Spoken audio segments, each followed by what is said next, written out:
in the United States, we have a spectrum of political opinion, political views. A spectrum means a wide range. And we use right and left to talk about that spectrum. Right, people on the right of the political spectrum, are often called conservatives, and people on the left of the political spectrum are called liberals, or they have a liberal way of thinking. Liberals, conservatives, left, right. Sometimes the people on the left are called progressives as well, but usually that's far to the left. Okay? Now, if you're in the middle, sometimes you think things on the right are correct, sometimes you think things on the left are correct, you might be called a centrist. Okay, so there's a political spectrum. We have different names for where you are on the political the spectrum. You're in the middle, centrist, conservative on the right, liberal on the left. Now, there's also different variations of it, because you might be socially liberal and economically conservative. So you have to think about that too.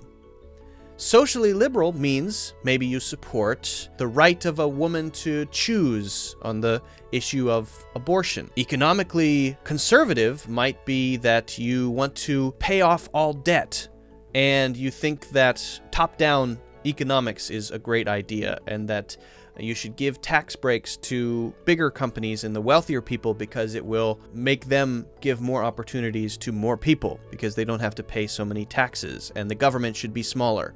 There are many things here, right? But the basic idea is that there are ideas socially and ideas economically on the left, on the liberal side.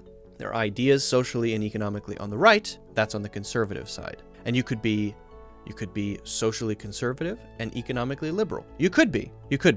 Okay? Generally speaking, people choose a label for themselves and say what they are, whatever it may be. Now, I think the interesting question that most people wonder about when it comes to America is the media. What do we mean when we say media? Well, generally we're talking about news organizations, companies that show you the news, companies that give news, companies that talk about news, but also commentary. So there's a news broadcast which tells you what's going on, and then there are political commentary shows on the same networks that talk about, discuss what's going on. Rather than just saying, here's the news, they say, let's get 6 people together on a panel and we'll discuss what's happening. You have the luxury to be cavalier about it. But people, my folks, don't have the luxury I think of the being fact, cavalier about listen, it. I think the fact that point. No, you don't understand my point, because you never lived a day in my shoes or the shoes of my ancestors. This is not a political pitch. This is reality. Mary Catherine, finish your point then. Now, generally speaking, it's regarded in America that the media is mostly on the liberal side. Okay? So, if you have CNN and MSNBC and CBS, a lot of these media, large media companies, which are owned by larger companies, are on the left side, and they generally have a bias toward liberal ideas. Okay? And I'm trying to present this in a fair way. I have my own opinions about things, but I'm just trying to say what the situation is in America. On the right, then, the main company, the main media organization that is more conservative is Fox. And it's sort of regarded as Fox being alone on the right, mostly. There are others, of course, but generally speaking, of the big ones, MSNBC and CNN, it's Fox versus everyone else. They're all here on the left, and then Fox is over here on the right, conservative, right? And so you have different people who watch different things. Now, it's actually a little more complicated than this, because these companies, all of them, are owned by bigger companies, right? Huge corporations own these companies. And so then the more interesting question is, are they saying things or not saying things on the right or the left because they're owned by this company? And is this company telling them, okay, you can talk about this, but don't talk about that?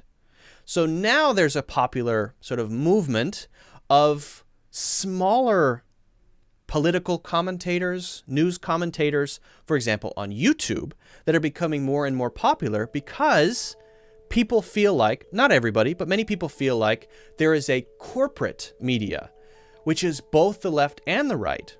So people say corporate media, meaning these large media companies that are owned by much larger companies. People say, okay, well, they're not going to give you the full picture because they're owned by these huge companies, right? Even if they're on the left or the right, doesn't matter. They're going to present it as they present it because they're owned by these huge companies. So you have now this new movement called independent media. They're not owned by huge companies. They're not owned by large corporations that can tell them, maybe don't say this, right?